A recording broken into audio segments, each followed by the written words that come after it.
ឆាបន្លែប្រេងខ្យងគោលដៅ45គីឡូរបស់ខ្ញុំរួចរាល់ហើយចាហើយបើសិនជាបងប្អូនចង់ញ៉ាំបែបបន្លែធម្មជាតិមកខាងភ្នំបាសិទ្ធមកបន្លែធម្មជាតិនៅជុំវិញផ្ទះគោលដៅ45គីឡូសម្រាប់គីឡូនៅពេល45គីឡូតែ45គីឡូមកបាច់អាចតែប្រហែលស្លៀកអាវហ្នឹងសម្រាប់ចិត្តឲ្យស្រក45គីឡូដល់បន្លែធម្មជាតិជុំវិញផ្ទះឃើញអត់ជួយល្អៗអញ្ចឹងយកមកកាត់ដើម្បីយកទៅឆាប្រេងខ្យងបងអត់ហូបទេអូនបងហូបបន្លែឆានេះឥឡូវមានអ្នកហៅសួរហូបមីអត់តែឥឡូវអត់ហូបទេសម្រាប់ចិត្តដែរទោះបីស៊ុបក៏ដោយក៏មិនហូបដែរគឺសម្រាប់ចិត្តឆាបន្លែនេះឯងចេះខ្ចីល្អណាស់នេះយ៉ានេះសម្រាប់បន្លែខ្ញុំកាត់តែប៉ុណ្្នេះទេឥឡូវយកទៅអង្គុយសកសបកវាចេញហើយឥឡូវហ្នឹងតកួនដោះបានប៉ុណ្្នេះណានោះទៀតសិតតែតកួនឥឡូវទៅមើលមកកន្លែងទៀតឥឡូវតកួនម្ដងទៀតហើយអត់មានដាំអីលឿនជាងតកួនទេ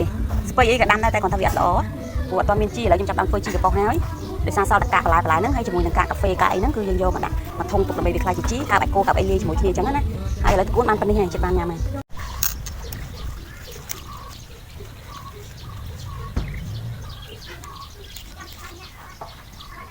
ចឹងព្រលឹមឡើងតាមនេះគឺបេះខ្ញុំសក់សបកវាស្អាតដល់នេះណានៅនេះព្រលឹមឡើងលឺទៅសំឡេងចាបយំទេត្រហឹងអឹងកហ្មង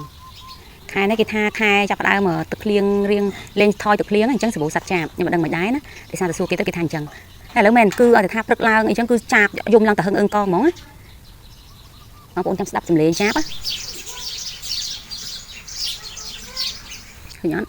ហើយសម្រាប់អាហារពេលព្រឹកសម្រក់គីឡូដាក់គោលដៅថ្ងៃដំបូងរបស់ខ្ញុំគឺរួចរាល់ហើយមានឆាបន្លែមួយចានហើយកាហ្វេមួយចានហើយសម្រាប់គោលដៅសម្រក់គីឡូរបស់ខ្ញុំច្រើនលើកច្រើនសារអត់ស្រក់ទេដោយសារគិតថាពេលដែលស្រក់គីឡូទៅខ្លាចអស់កម្លាំងខ្លាចអីចឹងណាតែឥឡូវសម្រាប់ចិត្តដែរព្រោះដោយសារតែមួយរយៈនេះស្លៀកពាក់ខោអាវអីអត់កើតទេឡើង60គីឡូហើយកម្ពស់ត្រឹមតែ1.50 ម៉ែត្រទេបើសិនជាអត់សម្រក់ទៀតគឺយ៉ាប់មែនតែម្ដងរកខោអាវស្លៀកអត់បានទេទៅណាមកណាគេតែងតែច្រឡំថាខ្ញុំនឹងធ្ងន់ព្រោះក្បាលពោះមិនចាញ់គេអ្នកមានផ្ទៃពោះ5-6 ខែណាអញ្ចឹងគឺសម្រាប់ថាដាក់គោលដៅយក45គីឡូទី1ដោយសារតែយើងចាស់ហើយទៅពេលអញ្ចឹងទៅបើសិនជាទុកឲ្យធាត់ពេកក៏អត់ល្អសម្រាប់សុខភាពដែរអញ្ចឹងគឺថែសុខភាព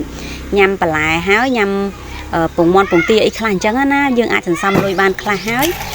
បានស្រកគីឡូទៀត